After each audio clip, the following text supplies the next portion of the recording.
भारत के सभी राज्यों की खबर SNS न्यूज चैनल पर, खबर जो आपको रखे सबसे आगे। नमस्कार, मैं विशाल पटेल, SNS टीवी में एक बार फिर से आपका स्वागत है। आइए रुक करते हैं कुछ खास खबरों की ओर और दिखाते हैं SNS टीवी की यह खास रिपोर्ट।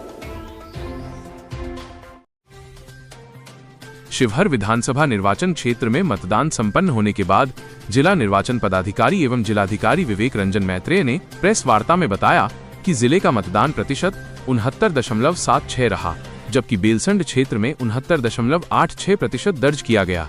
ये 2020 के 56.37% से उल्लेखनीय वृद्धि दर्शाता है।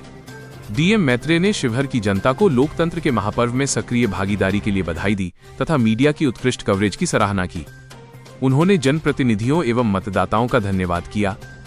मतदान उपरांत सभी ईवीएम एवं वीवीपैट को अभ्यर्थियों, उनके प्रतिनिधियों एवं प्रेक्षक की उपस्थिति में सील कर ब्रजगृह कार्यपालक अभियंता भवन प्रमंडल कार्यालय में 2 स्तरीय सुरक्षा घेरे में सुरक्षित रखा गया। भारत निर्वाचन आयोग के दिशा निर्देशों के अनुरूप 14 नवंबर को महात्मा गांधी नगर भवन में 27 राउंड में मतगणना होगी, जिसमें प्रथम पोस्टल बैलेट से आरंभ कर प्रत्येक राउंड की रिपोर्ट सार्वजनिक की जाएगी। आदर्श आचार संहिता 14 नवंबर तक लागू रहेगी। उल्लंघन पर कड़ी कार्रवाई सुनिश्चित की जाएगी। अंश क्षेत्र तैयारी का है, वहां पर 69.86% मतदान पड़ा। इस प्रकार 22 शिवहर विधानसभा निर्वाचन लोकसभा में 57.78% था एवं पिछले विधानसभा आम निर्वाचन में 56.37% था। स्पष्ट है कि शिवहर की जनता ने वर्तमान विधानसभा आम निर्वाचन 2025 के अवसर पर लोकतंत्र के महापर्व में अपनी व्यापक भागीदारी प्रदर्शित की है। इसके लिए आप सभी के माध्यम से शिवहर के सभी नागरिकों का जो टर्न अप हुए बूथ पर, अपने उन सभी को कर्मियों की ओर से और सीओ ऑफिस की ओर से आप सभी को बहुत बहुत धन्यवाद ज्ञापन करना चाहूंगा। मतदान के पश्चात सभी पोल्ड ईवीएम एंड वीवीपैट निर्धारित स्ट्रांग रूम में रख दी गई है, स्टैच्यूरी और नॉन स्टैच्यूरी पेपर्स के साथ। स्ट्रांग रूम पर 2 लेयर सुरक्षा पहरा दिया गया है। जो अंदर का सुरक्षा घेरा है उसको केंद्रीय अर्धसैनिक बलों के द्वारा मैन किया जा रहा है तथा आउटर कॉर्डन है वो बिहार मिलिट्री पुलिस, जिसे बिहार स्टेट आर्म पुलिस कहते हैं, उसके पुलिस कर्मियों द्वारा मैन किया जा रहा है। संपूर्ण परिसर में सीसीटीवी नेटवर्क का जाल बिछाया गया है तथा जो अभ्यर्थी हैं इस निर्वाचन के उनके निर्वाचन अभिकर्ता लगातार स्ट्रांग रूम पर नजर बनाए हुए हैं। कमीशन का आदेश है कि अभ्यर्थी या उनके निर्वाचन अभिकर्ताओं को स्ट्रांग रूम में एक निश्चित दूरी से एक्सेस उनको देना है, सीसीटीवी का भी एक्सेस देना है, डायरेक्ट व्यू देख सकें कि किसी प्रकार की छेड़छाड़ ईवीएम के साथ संभव नहीं है। तो जो ईवीएम का भंडारण किया जा रहा है वो आयोग के जो लेटेस्ट इंस्ट्रक्शंस है उन्हीं के अनुसार किया जा रहा है। भारत निर्वाचन आयोग के दिशा निर्देश के आलोक में 14 नवंबर 2025 को महात्मा गांधी नगर भवन में मतगणना का कार्य किया जाएगा।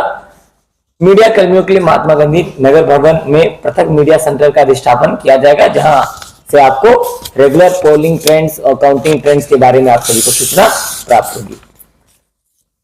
यद्यपि पोलिंग समाप्त हो गई है, मैं सभी को पुनः आगाह करना चाहूंगा कि आदर्श आचार संहिता अभी भी प्रभावी है। जब तक कि काउंटिंग और सभी मतदान प्रक्रिया पूर्ण नहीं हो जाती है, तो इस प्रकार सभी राजनीतिक दलों, अभ्यर्थियों को प्रेस के माध्यम से भी सूचित करना चाहूंगा कि मतगणना के दिन भी जो आदर्श आचार संहिता के बिंदु है उनका अक्षरशः पालन सुनिश्चित करेंगे।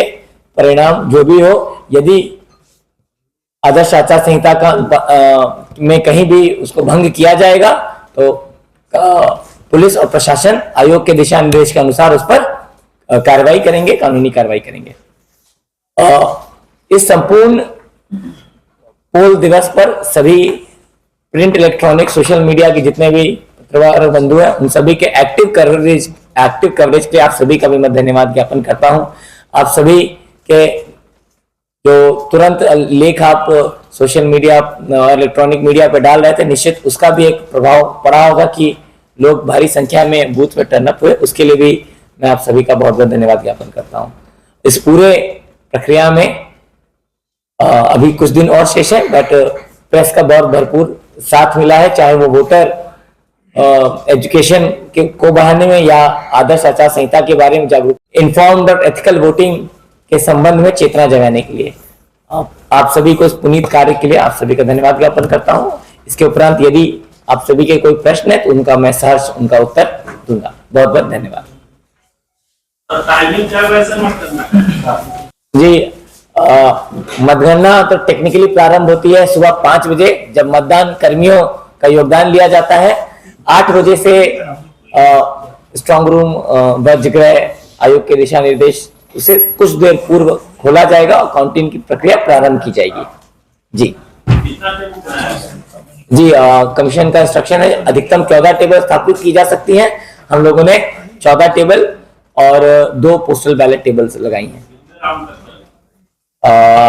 एक राउंड में 368 ईवीएम्स हैं और 14 राउंड हैं, तो इस प्रकार कुल 27 राउंडों तक मतगणना चल सकती है।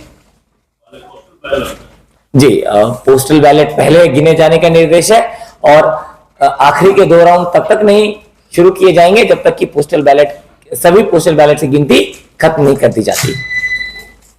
कुछ गाइडलाइंस सर, कुछ गाइडलाइंस है, जैसे कि विजय जुलूस या जो अन्य अभ्यर्थी हैं उनके लिए भी उनके समर्थकों के लिए भी कि जो काउंटिंग सेंटर है उससे 100 मीटर दूर तक तो पेडेस्ट्रियन जोन रहेगा, कोई भी वाहन परिचालन की अनुमति नहीं होगी।